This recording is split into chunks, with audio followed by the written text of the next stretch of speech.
आप सभी को जय मसीह की। प्रियो, वचन में जाने से पहले हम कुछ बातों को समझें कि आज जिस तरह से हम परेशानी में हो, तकलीफ में हो, या कुछ भी ऐसे हालात बिगड़ते हैं या कुछ हमारा काम नहीं बनता है, तो उस समय हम किस चीज का सहारा लेते हैं? उपवास का, प्रार्थना का। आज के युग में जो उपवास रखा जाता है, क्या हमने कभी ये सोचा इससे क्या खुदा खुश हो रहे हैं या और दुखी हो रहे हैं या क्रोधित हो रहे हैं? क्या हम उसकी इच्छा अनुसार उपवास रख रहे हैं क्या? अगर हम वचन से देखेंगे, यशायाह 58 उसके दूसरे पद में क्या लिखा है? वे प्रतिदिन मेरे पास आते और मेरी गति जानने की इच्छा ऐसी रखते मानो वे धर्मी लोग हैं, जिन्होंने अपने परमेश्वर के नियम को टाला। वे मुझसे धर्म के नियम पूछते और परमेश्वर के निकट आने से प्रसन्न होते हैं।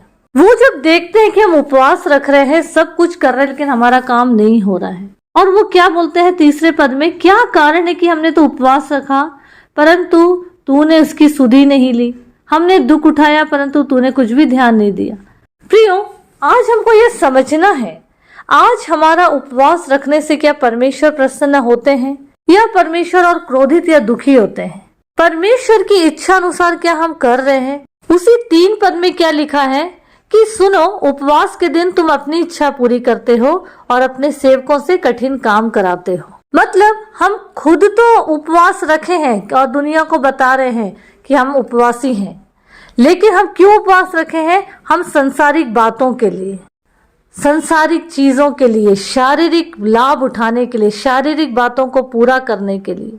प्रियो, अगर हम आगे पढ़ेंगे, 4 पद में लिखा, सुनो, तुम्हारे उपवास का फल यह होता है कि तुम आपस में लड़ते झगड़ते और दुष्टता से एक दूसरे को घूंसे मारते हैं।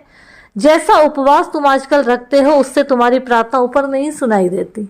मतलब आज का जो उपवास है, कितना भी मुंह बना लो, कितना भी कुछ कर लो, अपना अपना राशन बचा लो, कुछ भी कर लो, लेकिन हमको ये समझना है कि परमेश्वर का वचन क्लियर क्या कह रहा है कि ये तुम जो अपनी इच्छा पूरी करने के लिए अपना मनमानी करते हो और तुम ये सोचते हो कि तुम्हारे उपवास से मैं प्रसन्न हूँ, मैं कभी तुम्हारे उपवास से प्रसन्न नहीं होता हूँ, और तुम्हारी प्रार्थना तुम दिन भर भी बैठे रहोगे तो भी ऊपर नहीं जाएगी। कितना दुख की बात है ये कि हम दिन भर हम भूखे प्यासे हैं और प्रभु हमारी दुआ सुन ही नहीं रहे। तो क्या करें? प्रियो, पहली बात अगर हम देखें कि जब मूसा को परमेश्वर ने 10 आज्ञा दिए, उस समय वो 40 दिन और रात उसका उपवास हुआ। क्यों? जब वो 10 आज्ञा के लिए उसे ईश्वर ने ऊपर बुलाए पर्वत पे। अगर हम दूसरा शमूएल 1:12 पढ़ेंगे तो उसमें भी संकट परेशानी के समय प्रार्थना और उपवास किया था राजा दाऊद ने। कब? जब उसे पता चला कि शाऊल और योनातान मारे गए। अगर हम नहमाया का 1:4 पढ़ेंगे तो उसमें क्या लिखा? देश को बचाने के लिए, उसे बदलने के लिए, उसकी उन्नति के लिए भी उपवास और प्रार्थना किया गया। किसने किया? नहमाया भविष्यद्वक्ता ने। प्रियो, हम शारीरिक दुनिया की परीक्षाओं से बच सके, जैसे यीशु ने शैतान के परीक्षा करने से पहले 40 दिन और 40 रात भूखे प्यासे थे, जिसे हम उपवास कह सकते हैं। प्रियो, अगर हम मत्ती रचित सुसमाचार उसका 6 अध्याय का 16 से पढ़ेंगे तो वचन में क्या लिखा कि तुम कपटियों की मानिंद उपवास मत रखो। उपवास जब तुम करते हो तो तुम्हारे मुंह में उदासी नहीं छानी चाहिए। कपटियों के समान मत करो कि तुम मुंह बना के रखोगे तो लोग सोचेंगे कि ये उपवासी है। तुम अपना प्रतिफल पा चुके, तुम्हें कुछ नहीं मिलेगा। जैसे अभी अपन ने क्या सीखे, तुम्हारा दुआ ही ऊपर नहीं जाएगा।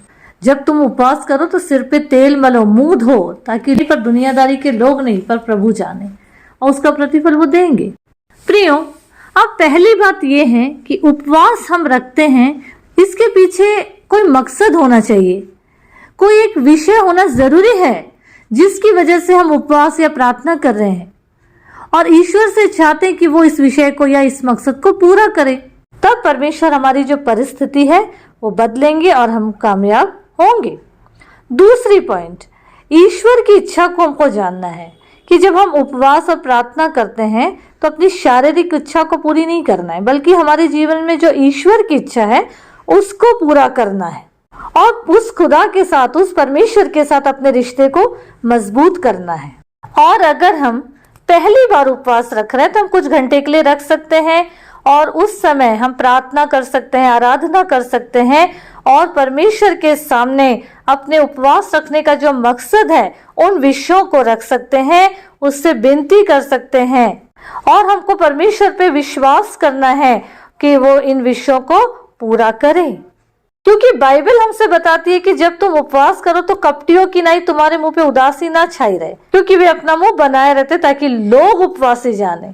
इसका मतलब ये हुआ कि हम मनुष्य को दिखाने के लिए उपवास और प्रार्थना कर रहे हैं, इससे हमको कोई प्रतिफल नहीं मिलेगा अगर हम दुनियादारी को दिखाएंगे। तो अगर हम उपवास रखते हैं तो पहली बात, उपवास जो है परमेश्वर को समर्पित हो। दूसरा, उपवास का एक मकसद होना चाहिए, कोई उद्देश्य होना चाहिए। बिना मतलब के भूखे रहकर संसार को दिखाने के लिए अगर हम कुछ काम करेंगे तो कुछ भी सफलता हमको नहीं मिलेगी। तो फिर हम क्या करें? तो प्रियो, हमको अगर यशाया 58 का 6वें पद में क्या लिखा वचन में, खुदा का क्या मनसा है कि जिस उपवास से मैं प्रसन्न होता हूँ वो क्या यह नहीं, अन्याय से बनाए हुए दासों और अंधेर सहने वालों का जुआ तोड़कर उनको छुड़ा लेना और सब जुओं को टुकड़े टुकड़े कर देना। क्या वह यह नहीं कि अपनी रोटी भूखों को बांट देना, अनाथ और मारे मारे फिरते हुए को अपने घर ले आना, किसी को नंगा देख के वस्त्र पहनाना, खुदा के लोगों से अपने आप को ना छिपाए। तब तेरा प्रकाश पौ फटने के समान चमकेगा, तू शीघ्र चंगा हो जाएगा। तेरा धर्म तेरे आगे आगे चलेगा, यहोवा का तेज तेरे पीछे रक्षा करते चलेगा। आगे लिखा है 9वें पद में, तब तू पुकारेगा और यहोवा उत्तर देगा, तू दोहाई देगा, वो कहेगा मैं यहाँ हूँ। यदि तू अंधेर करना और उंगली उठाना और दुष्ट बातें बोलना छोड़ दे, उदारता से भूखे की सहायता करे और दीन दुखियों को संतुष्ट करे, तब अंधियारे में तेरा प्रकाश चमकेगा, तेरा घोर अंधकार दोपहर का सा उजियाला हो जाएगा और यहोवा तुझे लगातार लिए चलेगा और अकाल के समय तुझे तृप्त और तेरी हड्डियों को हरी भरी करेगा और तू सींची हुई बारी और ऐसे सोते के समान होगा जिसका जल कभी नहीं सूखता और तेरी पीढ़ी पीढ़ी के लोग आशीषित होंगे। प्रभु का धन्यवाद हो हर बात के लिए। तो आज अभी इसी वक्त हम अपने जीवन को टटोलें, सुधारें, गौर करें कि आज हम प्रभु के चरणों में कैसे आ रहे हैं।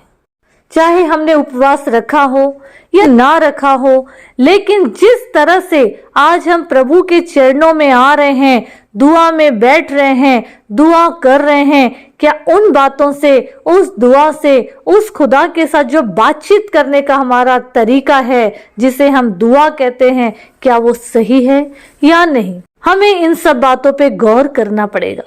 कहीं हम उपवास के साथ हो या प्रभु के चरणों में बैठे हैं घंटों, क्या इस बात से खुदा प्रसन्न हो रहे हैं कि नहीं, ये हमें जांचना है। तो प्रियो, अगर हम इस तरह से कुछ कर रहे हैं जिसकी वजह से आज हमारे जीवन के उतार चढ़ाव जो आ रहे जा रहे दुख या कठिनाइयां खत्म नहीं हो रही हैं, तो हो सकता है हमारे अंदर ही कोई कमी है। तो उसे ढूंढे, छोड़े, सच्चे मन से पश्चाताप करे, प्रभु के चरणों में आए और उपवास रखिए ना रखिए, लेकिन जैसे भी हम प्रभु के चरणों में हैं, आत्मा से, सच्चाई से प्रभु के चरणों में आए, प्रभु के पास मांगे, ताकि हमारा जीवन, हमारा दुआ, हमारा समर्पण से प्रभु देखे और उसका प्रतिफल खुदा हमें दे, ताकि लोग नहीं परमेश्वर इस बात को जान ले कि ये सिर्फ मेरा है। और परमेश्वर पे विश्वास करने वाले ये जानते हैं कि परमेश्वर को कैसे प्रसन्न करना है। प्रियो, हमारा समर्पण परमेश्वर को भाए, ऐसे कार्य को करें। सारी बातों में हम, चाहे वो वचन हो, दुआ हो, आराधना हो, परमेश्वर का आदर करना है, उसको पहला दर्जा देते हुए आगे बढ़ना है प्रियो। और जब हम उसके चरणों में आए तो आत्मा से और सच्चाई से आए, ताकि हम मनुष्य को नहीं लेकिन हमारे जीवन से, हमारे कार्य से और समर्पण भावना से सिर्फ परमेश्वर खुश हो और हमें उसका उत्तर दे। सारी बातों में प्रभु को महिमा मिले। प्रभु इस वचन के द्वारा हम सबों को बहुतायत की आशीष दे। आमीन, आमीन। प्रियो, अगर आप लोगों को मेरे वीडियोस अच्छे लगते हैं तो आप लोग लाइक कीजिए। आपका एक लाइक मुझे मोटिवेट करता है और मैं प्रभु के कार्य को आगे बढ़ा सकूं। और इस वीडियो को शेयर कीजिए और इस चैनल को सब्सक्राइब कीजिए, ताकि जो भी वीडियो मैं डालती हूँ उसका नोटिफिकेशन आप लोगों को मिल सके। प्रभु आप सबों को बहुत की आशीष दे। आमीन आमीन।